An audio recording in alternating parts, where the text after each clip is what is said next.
दोस्तों, मेरी कहानी चैनल में आपका स्वागत है।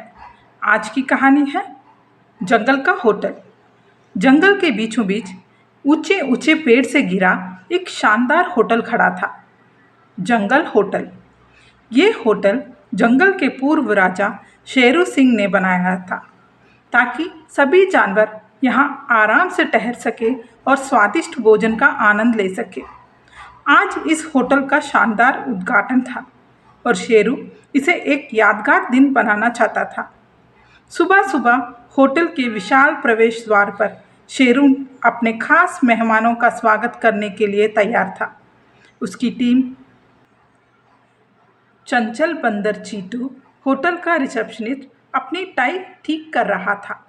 विशाल हाथी मोती, जो होटल का बेलबॉय था, बड़े ही निपुणता से सामान उठाने के लिए तैयार खड़ा था। नीलू मोर, जो होटल की इवेंट मैनेजर थी, बड़े ही सौंदर्य से मंच की सजावट देख रही थी। और बोला बालू, होटल का रसोइया, स्वादिष्ट पकवान बनाने में व्यस्त था। जैसे ही पहले मेहमान होटल में दाखिल हुए, समस्या शुरू हो गई। शरारती बंदरों का झुंड आते ही झूमने लगा। वे लॉबी में लगे झूमरों से लटक गए और उन्हें झूले की तरह झूलने लगे। चीटू ने गुस्से से कहा, अरे ये होटल है, कोई खेल का मैदान नहीं। मगर बंदर उसकी बात कहाँ सुनने वाले थे। इधर खरगोशों का परिवार अपनी मस्ती में खोया था। वे फर्श पर फिसलते हुए लॉबी में दौड़ लगा रहे थे। रुको, ये कोई दौड़ का मैदान नहीं, मोती ने जोर से कहा। लेकिन खरगोशों की मस्ती जारी रही। तभी होटल के दरवाजे से एक लाइन में चलते हुए सैकड़ों चींटियां अंदर आई।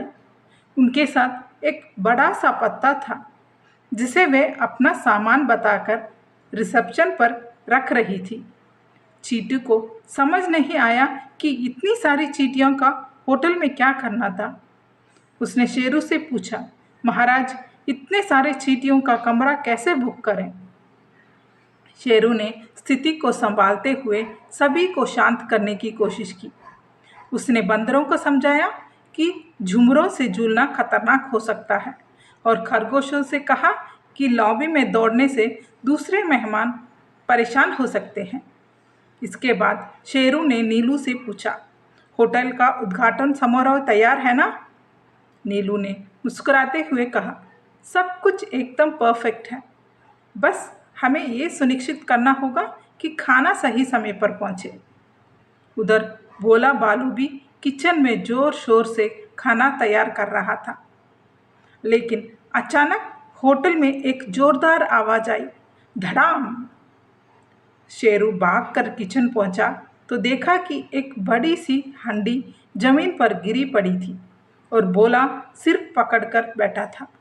मुझे किसी ने धक्का दे दिया, बोलू ने गुस्से में कहा। चीटू ने हंसते हुए कहा, लगता है ये भी किसी मेहमान की शरारत है।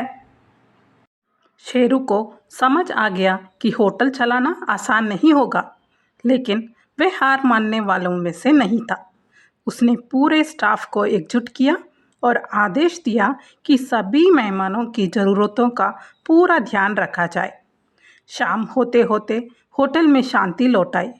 नीलू ने खूबसूरत रोशनी और संगीत के साथ उद्घाटन समारोह को यादगार बना दिया।